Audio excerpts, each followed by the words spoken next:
pourquoi est-ce que l'État français, pourquoi est-ce qu'aucun politicien alsacien n'essaye de, comment dirais-je, de réactiver ou de refaire les procès de ces gens-là pour les disculper de ce qu'on a un peu, de ce dont on les a condamnés.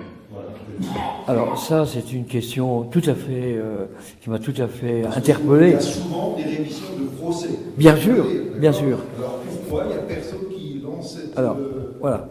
Alors, bon, ce qu'il faut pour pouvoir répondre à cette question, que je me suis bien sûr posée, à laquelle j'essaie de répondre dans l'épilogue de mon livre, c'est effectivement pourquoi.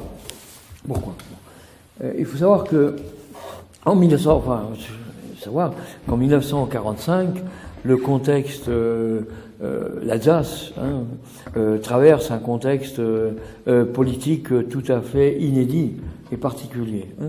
En Alsace, comme ailleurs, le Parti communiste comme le Parti socialiste se trouvent en force. Il faut savoir aussi que les forces françaises de FFI, forces de l'intérieur, ont largement recruté dans les camps, dans les rangs communistes. Or, ces deux partis font régner après la guerre une ambiance, on va dire, nationaliste, anti-Bosch, tout à fait impressionnante. Quand on lit les textes et qu'on voit l'ampleur de ces attitudes. Donc, or, ces deux partis tout seuls représentent pas loin de 40% de l'électorat à ce moment-là. Rosset, avant la guerre, comme Képy, était donc membre de ce qu'on appelait, en français donc, l'Union populaire républicaine nationale, le parti clérical. Or, en 1945, les catholiques et plus généralement les chrétiens, je dis, essayent de se retrouver et constituent, mais très provisoirement, un parti régional équivalent à ce qu'a pu être l'UPR avant la guerre, le Parti populaire républicain, le PPR, mais tout de suite, au sein même de ces anciens membres de la Volkspartei, des anciens parlementaires, comme des gens comme Henri Meck, par exemple, ou des gens comme ça, pour parler de gens connus ici, enfin dans le Bas-Rhin, va se poser la question de l'appartenance ou non de ce parti à un parti parisien, national. Or, deux préfets vont être nommés, dont la mission principale va être d'empêcher que revienne sur la scène politique un parti équivalent à ce que fut avant la guerre le parti de Rosset et de Képy. C'est la mission. Dans le Haut-Rhin, c'est celle du préfet von Lübbe-Esperber, qui va tout faire pour empêcher que se reconstituent les sections de l'UPR. Je vous avais dit tout à l'heure, ou peut-être passé un peu vite, qu'en 1919, le parti, le Zentrum, s'était retrouvé tout de suite avec 15 000, 19 000 adhérents même, parce que tout simplement, ses animateurs avaient rassemblé les membres des sections qui fonctionnaient avant 14. En 45, rien de cela ne sera possible. Les autorités républicaines vont tout faire pour empêcher que revienne à la surface le moindre soupçon de mouvement autonomiste, et vont donc tout faire pour assurer le plein succès d'un parti qui se constitue à ce moment-là à Paris, qui est le MRP, Mouvement Républicain Populaire, dont certains ont probablement entendu parler. Donc c'est au sein de ce mouvement républicain populaire que vont se retrouver une partie des anciens amis politiques de Rosset, lui-même étant à ce moment-là, comme je vous le disais, en prison en attendant son procès de 47, puis plus tard au bagne, dans les différentes maisons centrales. Donc, vous voyez, le MRP se constitue, mais se constitue comme un parti national, un parti parisien, Ce parti, disons, au sein de ce parti parisien, le point de vue que j'ai appelé jacobin, quoi, va tout de suite prévaloir, hein, pour empêcher en fait que puissent s'exprimer, hein, les voix qui auparavant, hein, s'étaient élevées en faveur de l'autonomie. Hein. Et en même temps, ce MRP est soumis à une pression tout à fait intense du Parti socialiste et du Parti communiste. Il faut savoir que de 1945 à 1947, ces trois partis vont diriger ensemble le pays, hein, dans ce qu'on a appelé le tripartisme. Hein. 1945 se met en place un système, après les élections, qui donne 28% au Parti communiste, 20 et quelques au MRP et 20 et quelques, un peu moins, à la SFIO. Donc vous voyez, large majorité.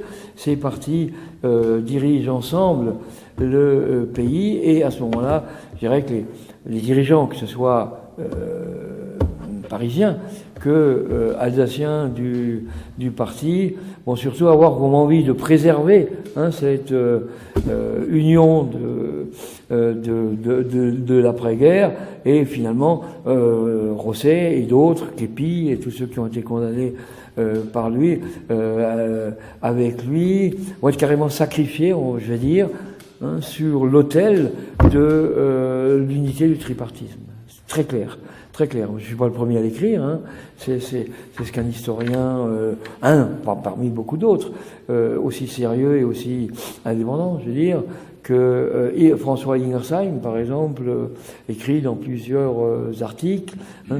Le drame, en fait, de Rosset, c'est qu'en fait, ses amis politiques vont le laisser tomber, purement et simplement. Et il les perd pas tous, hein, parce que Rosset est un homme fidèle en amitié, et inversement, beaucoup de ses amis d'avant la guerre sont restés fidèles, lui sont restés fidèles, je pense au chanoine Müller, je pense à l'abbé Zemp, je pense à des gens comme ça, qui l'ont accompagné, enfin, dans son parcours, jusqu'aux derniers instants de sa vie, hein. C'est l'abbé Zemp, un de ces multiples dirigeants, hein, du parti catholique d'avant la guerre, qui va l'accompagner dans les derniers instants de sa vie, dans sa prison, qui va présider à ses obsèques le 30 octobre 1951.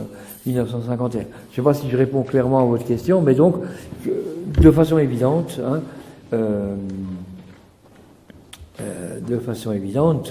Rosset a été lâché par ses amis, parce que, par ailleurs, si vous voulez, ses amis réunis au sein du MRP subissent à ce moment-là une pression infernale de la part, hein, des deux mouvances dont je vous ai parlé. Figurez-vous qu'au moment du procès de Rosset, Rosset va avoir 200 témoins à décharge. L'accusation arrivera péniblement à en rassembler 70. Hein. Parmi les témoins à décharge de Rosset figurent d'abord nombreuses personnalités qui lui devaient la vie, hein. Notamment les fils de l'industriel Boroko de Colmar, beaucoup de personnes qui avaient été sauvées de la déportation, hein. Les nazis arrivés en Alsace, c'était une de leurs premières mesures anticatholiques, ça avait été de fermer la cathédrale de Strasbourg, et puis surtout de supprimer les congrégations religieuses. Voilà, hein. Les sœurs de Niederbronn et d'autres congrégations se sont vues purement et simplement supprimées, et leurs membres rendus à la vie civile et mis à la rue, hein. Or, Rosset, avec sa maison d'édition, l'Alsacia, dont il était directeur général, avait pu en récupérer un certain nombre comme collaboratrices, et donc plusieurs de ces religieuses sont venues témoigner, hein, à son procès, et attester la véracité de son action. Le fait, par exemple, qu'à l'Alsacia, il a salarié de nombreux juifs, hein, au point que d'ailleurs un historien allemand n'hésite pas à le qualifier de Schindler alsacien, hein. Donc les religieuses que Rosset a abritées dans son entreprise et a tout le moins sauvées de la déportation viennent témoigner, mais les journaux socialistes comme les journaux communistes n'hésitent pas à éditer la liste de ces témoins, hein, 200 noms, hein, Donc, à exercer une pression politique et morale tout à fait insoutenable pour certains. Hein, je veux dire, voilà, pour dire un petit peu l'ambiance qui règne à ce moment-là. Est-ce qu'actuellement un juriste, avocat ou quelque chose pourrait demander officiellement la réouverture du procès en se proposant de défendre Joseph Cossé? C'est juridiquement pas impossible. Pourquoi? Parce que clairement, ce procès de 1947, c'est un procès politique. Donc, ce qu'il faut savoir, c'est que si en 1926, 27, 28, les autonomistes alsaciens ont été présentés à une cour d'assises pour cause de trahison, intelligence avec l'ennemi, c'est pas le cas en 47. En 47, se met en place un système judiciaire tout à fait particulier, spécifique à l'épuration et qui va d'ailleurs disparaître quelques années après. Donc se mettent en place des tribunaux de l'épuration, et dont la Cour de justice de Nancy est un prototype. Donc justice politique évidente, à la fois par ses orientations, ses décisions, et aussi par le fait que, à ce moment-là, massivement, ce genre de justice se trouve, inféodé, en fait, au pouvoir politique en place. Ce qui m'amusait en rédigeant ce livre, je suis tombé sur une histoire qui ne concerne pas Rosset, mais qui se passe exactement à la même époque, 47. Donc, à propos de justice politique. Certains d'entre vous connaissent peut-être Maurice Schumann. Je parlais tout à l'heure, où j'aurais dû en parler, de Robert Schuman, qui fait partie des personnalités qui ont été sauvées, en fait, par Rosset.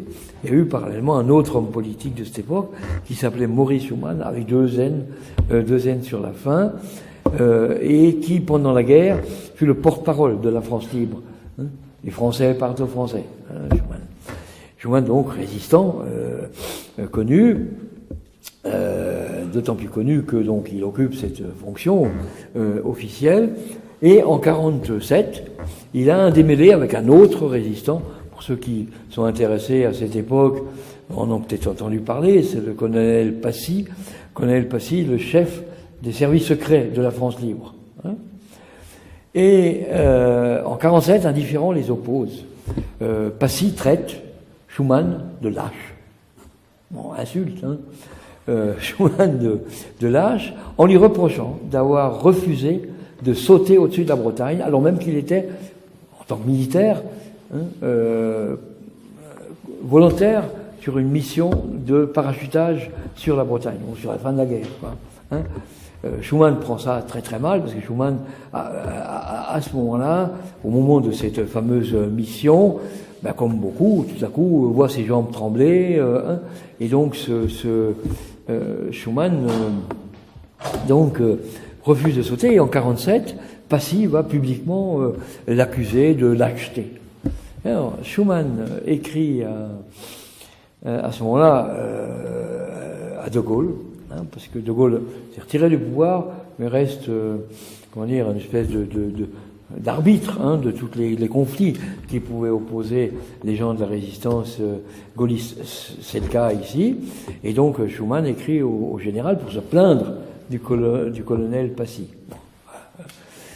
L'histoire serait et vous savez que la réponse que lui fait De Gaulle, donc c'est lui qui parle, et c'est lui qui va parler de justice politique. Il dit: mon cher Schumann, il lui écrit, quand dans un pays le président du Conseil est MRP, que le ministre des Armées est MRP, que le ministre de la Justice est MRP, comment voulez-vous que la justice ne soit pas une justice politique? Voilà. Donc je crois que ça caractérise bien, si vous voulez, l'ambiance qui régnait dans ces tribunaux à cette époque, où effectivement les gens, beaucoup de gens vont se voir effectivement très injustement traînés devant les tribunaux, et donc condamnés pour des faits qui aujourd'hui, à l'évidence, ne seraient plus condamnés. De même qu'aujourd'hui, on serait sans doute beaucoup plus attentif à ce que pu être la participation de ce Kulmacher-Kreis, avec Rosset et Kepi, à la conjuration contre Hitler. En 1947, personne. En France, où nombre infinitésimal de Français n'en ont entendu parler. De toute façon, c'était tous des Boches, donc tous des nazis, et donc ils ont pu que ce qu'ils voulaient. Voilà, ça l'état d'esprit, si vous voulez. Aujourd'hui, beaucoup ont pris une vue plus distanciée par rapport à cette période, et en tous les cas, l'action du colonel von Stauffenberg et des milliers de personnes qui étaient dans la conjuration à des degrés divers, en tous les cas ceux que la Gestapo a arrêtés et exécutés, cette action est beaucoup plus connue. Bon, elle n'est pas très connue encore en France, mais il y a quand même eu en France pas loin d'une quinzaine de livres, je les liste dans les développements que je consacre à cette période. Donc je pense qu'aujourd'hui, effectivement, n'importe quel tribunal aurait une vue beaucoup plus objective et sereine de la situation. D'autant que si Rosset a été maintenu en prison jusqu'à sa mort en 1951, très vite d'autres accusés de collaboration ont été d'une part élargis beaucoup plus tôt. Il y a eu des 48, 49, 50 des libérations de gens accusés de collaboration. Donc aujourd'hui, certains, les choses devant un tribunal se présenteraient de façon tout à fait différente. Alors le problème, c'est que qui pourrait avoir intérêt à ouvrir une telle action? Bon, ce que je n'ai pas dit, mais que j'ai décrit assez longuement dans cette biographie, c'est une biographie. C'est-à-dire que je suis attaché aux aspects politiques du personnage, mais je me suis aussi attaché aux aspects familiaux du personnage. Or, Rosset s'est marié en 1920 à Colmar, avec la fille de l'intendant de l'école normale, où il fait ses études, Joséphine Sontag. Sontag, c'est le nom de l'intendant. Mais malheureusement, le couple ne pourra pas avoir d'enfants.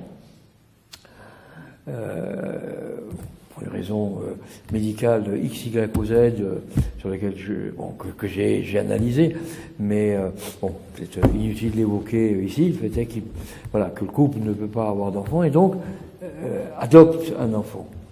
Il adopte un enfant, Louis Yala, qu'on connaît, je veux dire que les historiens connaissent, parce qu'on sait quand il est mort, où il est mort. On sait d'ailleurs aussi où il est né, et de qui il est né, avant que les Rosset ne l'adoptent. Mais cet homme meurt en 1972. Donc vous voyez, moins de 20 ans après la mort de son père adoptif. La mère adoptive, la femme donc de Rosset, est morte en 1966. Donc ceci pour dire que Rosset n'a pas eu de famille. En fait, on n'a de toute façon plus de famille propre qui pourrait avoir un intérêt à cette action. Il reste des personnes de son entourage qui l'ont connu. Moi-même, j'ai pu rencontrer la petite nièce de la femme de Rosset, qui a pu mettre à ma disposition des archives tout à fait inédites, sous forme de lettres, de notices, de journaux, personnels, de journaux personnels, mais c'est à peu près la seule survivante, et de toute façon, c'est une survivante, elle fait partie de la famille indirecte. Vous voyez ? Donc, la question de la réhabilitation, elle se pose aussi dans ce contexte-là. C'est-à-dire qu'aujourd'hui, je dirais qu'il est, hélas, très largement trop tard, sauf si, effectivement, un groupe de personnes se décidait à se prendre par la main. Sortez coup sur coup deux livres, un sur l'autonomisme, l'autre sur un autonomiste. En cette période que nous vivons actuellement, où se joue la liquidation de l'Alsace, quel est le message qu'il faut voir là-dedans, premièrement? Deuxièmement, est-ce que vous pensez à une renaissance de l'autonomisme aujourd'hui, nécessaire? Et troisièmement, de quelle façon pourrions-nous continuer ce combat pour cette Alsace dans les conditions d'aujourd'hui? Est-ce qu'à la limite, on peut même projeter tout ce que ces gens-là ont fait à cette époque? Bon, aujourd'hui, le contexte politique, sociopolitique, a évidemment plus rien à voir avec ce que ça a pu être dans l'avant-guerre. Donc, s'il y a un enseignement à tirer de cette histoire, moi, j'irais plutôt le chercher, enfin, pour mon compte personnel, du côté des qualités morales de ces personnes. Ce qui m'a beaucoup frappé, j'ai aussi connu les successeurs. J'ai 73 ans, j'ai vu succéder des générations d'hommes politiques en Alsace, dont la médiocrité n'a d'égal que le courage et la détermination politique des gens de cette génération-là. Mais moi, si je suis clair, je ne vais pas être plus méchant, mais franchement, ces gens qui se sont engagés là-dedans étaient vraiment d'une autre envergure morale, et Rosset en fait partie. Rosset, c'est quand même un type qui a travaillé pendant toute la guerre 15 heures par jour, qui faisait des voyages de Paris à Berlin pour s'agiter comme un fou, comme il pouvait, pour défendre Jacques, Pierre et Paul. Détermination, courage, c'est un petit peu, je crois, la première chose qu'on a à apprendre de ces gens-là, plus que un message politique. Je vais prendre donc la question dans l'autre sens, dans la première que vous avez posée. Pourquoi est-ce que j'ai sorti ces livres récemment? Parce que, tout simplement, moi-même, j'ignorais beaucoup de choses de l'activité de ces gens-là. En tous les cas, j'ignorais tout de la véracité des accusations qu'on a vu surgir en 2013-2014. Et c'est justement cette interrogation sur ces amalgames de tout genre que j'ai vu qui m'ont conduit à faire ce travail. Donc, voilà. Maintenant, sur l'autonomie elle-même. Là, on est effectivement un peu hors sujet, pas complètement. Moi, ce que j'ai envie de dire aux Alsaciens, ce que je dis aux Alsaciens, notamment comme ils sont autonomistes, ou partisans de certaines formes de self-government, comme disent les anglo-saxons, c'est qu'en fait, nous tous en France, mais nous avons le malheur de vivre dans le dernier État jacobin, qui croit aux vertus de l'hypercentralisation. Je dis le dernier parce que même des pays comme l'Espagne ou l'Italie, dont la Constitution dit clairement qu'elles sont des républiques unes et indivisibles, comme la nôtre, la nôtre qui l'est depuis 1792-93, on finit par admettre des formes tout à fait fortes d'autonomie. Prenez l'Espagne. Alors évidemment, ça ne suffit pas aux Catalans, l'autonomie de la Catalogne, mais l'autonomie de la Catalogne est une réalité depuis un moment. Prenez l'Italie avec la Sardaigne. L'autonomie de la Sardaigne et de la Sicile sont des réalités institutionnelles et qui sont vécues par les Italiens comme tout à fait compatibles avec leur statut de république une et indivisible. Les Sardes ne réclament pas la séparation. Mieux encore, le cas du Sud-Tyrol. Le Sud-Tyrol, comme le Val d'Aos, sont des régions complètement autonomes, à la fois du point de vue économique. D'ailleurs, le Sud-Tyrol est la région la plus riche d'Europe, ou une des. Si on les prend, les trois régions européennes les plus riches au regard du critère du produit intérieur brut par habitant, on trouve le Sud-Tyrol soit en 1, soit en 2, soit en 3, selon les années et selon le classement. Donc, ce sont des régions qui en même temps sont totalement autonomes du point de vue législatif, et ont depuis longtemps le droit à pratiquer leur langue, qui est en l'occurrence la langue allemande, au sein de cette République italienne dite une et indivisible. Donc, même des pays comme ça, sans même parler de la Suisse, des Länder allemands, etc., vivent depuis longtemps. Le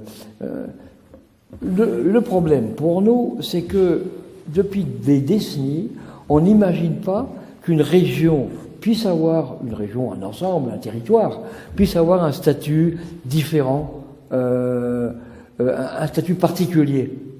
On ne conçoit finalement le fonctionnement institutionnel de ce pays que sur la base d'un moule unique et équivalent pour tout le monde.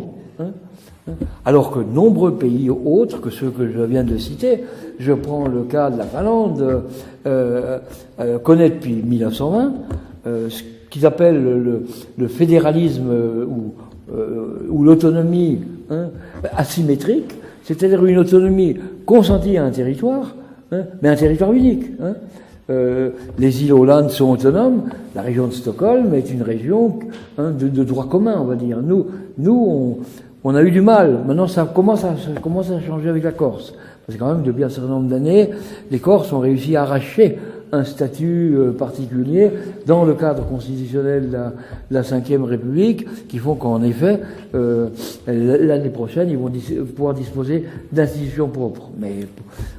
Donc, moi, ce que je veux dire par là, c'est que finalement, l'autonomie des régions, c'est-à-dire la capacité de territoire et de population à prendre en charge les affaires qui les concernent directement, ce qu'on appelle le principe de subsidiarité, de laisser à l'État que ce que les autres nations ne sont pas capables de faire, la défense, la diplomatie, etc., etc.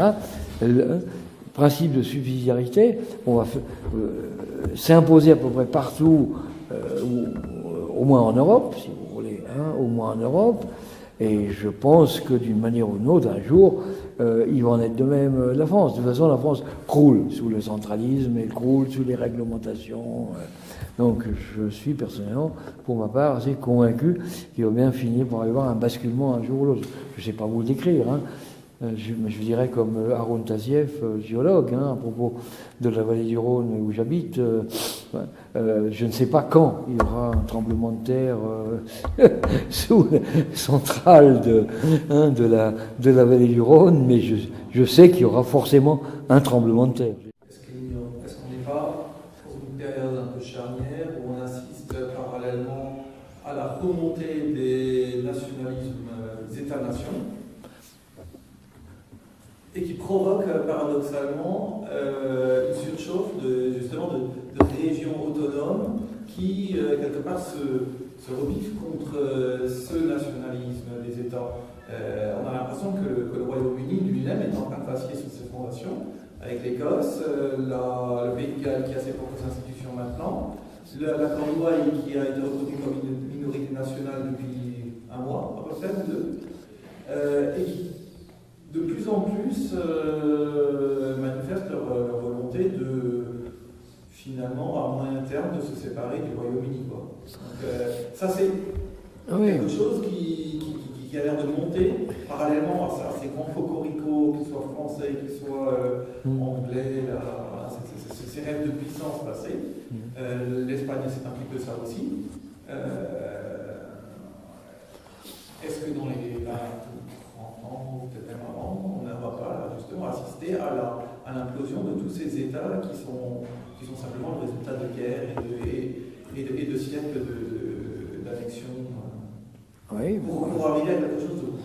ce qui est sûr... Parce que ce n'est pas un mouvement qui est enclenché, le prochain devrait peut-être la Corse ou d'autres régions... Ce qui est sûr, comme en Corse, nous avons en Grande-Bretagne plein de régions que vous venez de citer, qui ne voient pas bien la logique qui consisterait à maintenir un système où Londres, d'une manière ou d'une autre, commanderait jusque dans le dernier détail de son fonctionnement administratif. C'est un peu ça qui est en cause. Mais de plus en plus, on a l'impression que des voix célèbres au Tyrol du Sud pour réclamer purement et simplement l'indépendance, voire le rattachement à l'Autriche. Oui, après, c'est une question de la souveraineté nationale dans le cadre européen. Si l'indépendance, c'est-à-dire, autrement dit, ce qu'on appelle l'indépendance, c'est la souveraineté nationale, la souveraineté, reconnue à un ensemble comme l'Écosse, présente, on peut avoir une certaine probabilité, comme celle de la Catalogne, c'est aussi parce que ces entités en question ont largement les moyens d'une éventuelle indépendance. La condition d'ailleurs que cette indépendance soit prise dans le cadre européen.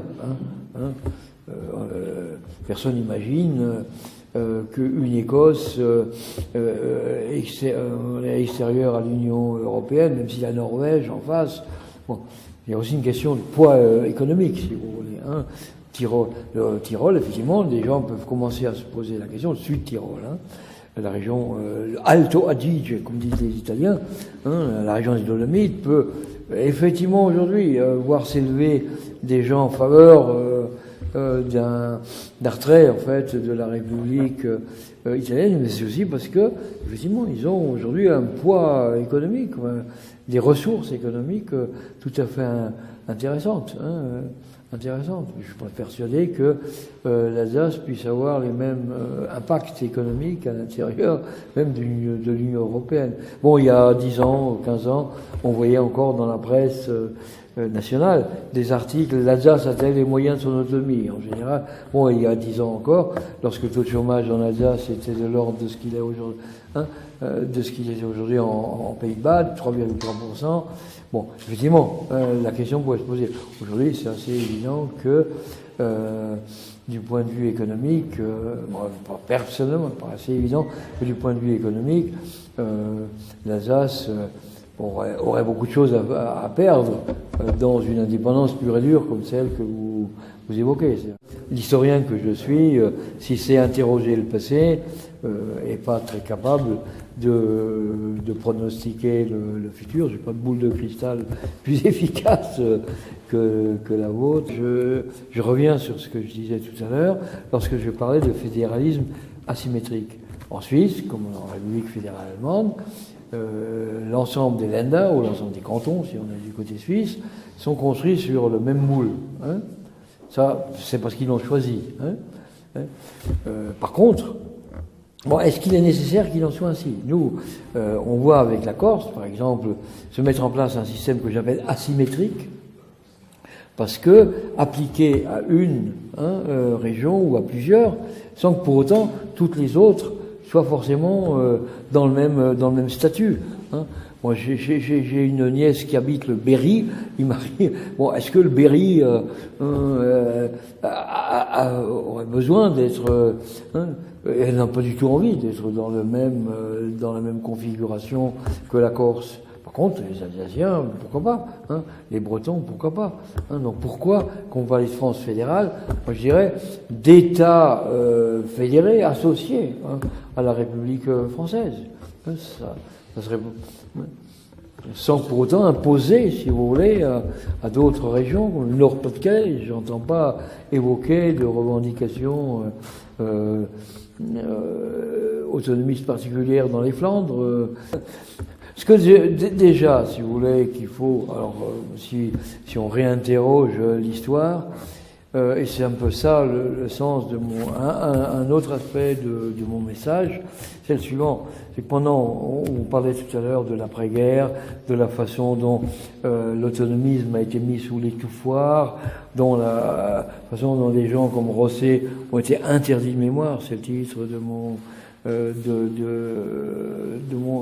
livre.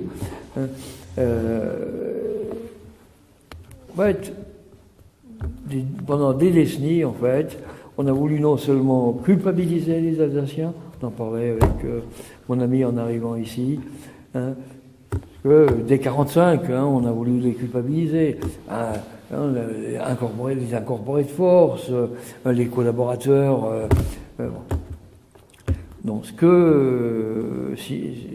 je réfléchis un petit peu à mon travail, après les années passées à accumuler ces informations et à les mettre en forme, s'il fallait que je résume mon projet, pourquoi les bouquins, je dirais c'est aussi parce que, contrairement à ce qu'on a voulu leur mettre dans le caillou, les Alsaciens ont de quoi être fiers de leur histoire.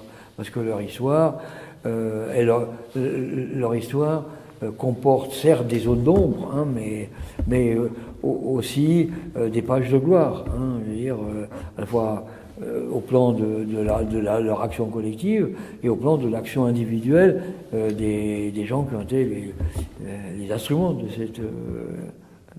Voilà. C'est un peu ça mon projet, si vous voulez. Mon projet, c'est évidemment des débuts. Je ne suis pas seul, heureusement, mais de l'équipe d'historiens à laquelle j'appartiens aujourd'hui, où se trouvent des gens comme Joseph Schmidt-Bill ou des gens comme Bernard Wittmann et Francis Young et quelques autres. Hein.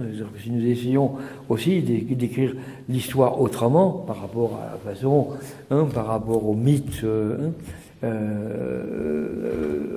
répandus par l'historiographie traditionnelle, c'est aussi parce qu'effectivement il y a vraiment matière à arrêter de culpabiliser sur. Merci.